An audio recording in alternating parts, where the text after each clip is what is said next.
Alasan dibalik wasiat Fatimah tentang keranda jenazah. Suatu ketika Fatimah putri tercinta Rasulullah berada di depan rumah. Tiba-tiba riuh rendah langkah kaki pembawa jenazah yang hendak menuju pemakaman lewat di depannya. Saat itu Fatimah sedang bersama Asma binti Umaisi yang biasa menemani dan menghibur Fatimah setelah kepergian Rasulullah. Setelah kepergian pembawa jenazah lewat, tiba-tiba Fatimah menangis terseduh-seduh hingga membuat Asma panik dan bertanya, "Wahai putri Rasulullah, mengapa engkau menangis? Apa ada yang salah dengan rombongan pembawa jenazah tadi?" Fatimah mengusap air matanya sambil menjawab, "Setiap orang yang mati akan dibungkus dengan kain kafan yang rapat, lalu akan dibawa ke lokasi pemakaman dengan dipanggul oleh orang-orang yang membawanya. Apa memang seperti itu? Dahulu, sebelum adanya keranda jenazah, bagi mereka yang meninggal, jenazahnya hanya dibungkus kain kafan rapat, lalu dipanggul di atas pundak orang-orang yang membawanya menuju pemakaman." Asma menjawab, "Tentu wahai putri Rasulullah." Kemudian Fatimah melanjutkan, "Dan aku pun kelak akan dibawa ke kubur seperti itu." Asma menjawab, "Benar wahai putri Rasulullah."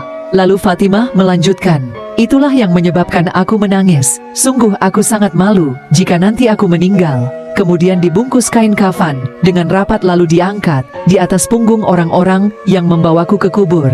Sementara orang yang mengiringi jenazah akan melihatku, sungguh aku sangat malu, karena saat itu mereka akan melihat lekuk-lekuk tubuhku.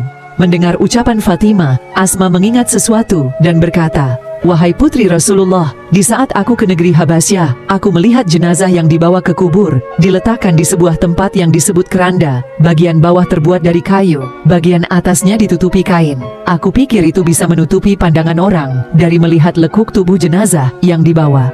Mendengar cerita Asma ini, tiba-tiba tangis. Fatimah terhenti, dan wajah beliau berubah berseri-seri, sambil berkata, "Wahai Asma, sungguh aku berwasiat, jika aku meninggal nanti, tolong buatkan aku keranda mayat, seperti yang engkau ceritakan, agar lekuk tubuhku tidak terlihat saat dibawa ke pemakaman." Dan benar setelah Sayyidah Fatimah meninggal, maka dibuatlah keranda mayat untuknya, sesuai yang pernah disampaikan Asma. Menurut sebagian ulama, keranda tersebut dalam sejarah dikenal sebagai keranda pertama kali dalam Islam.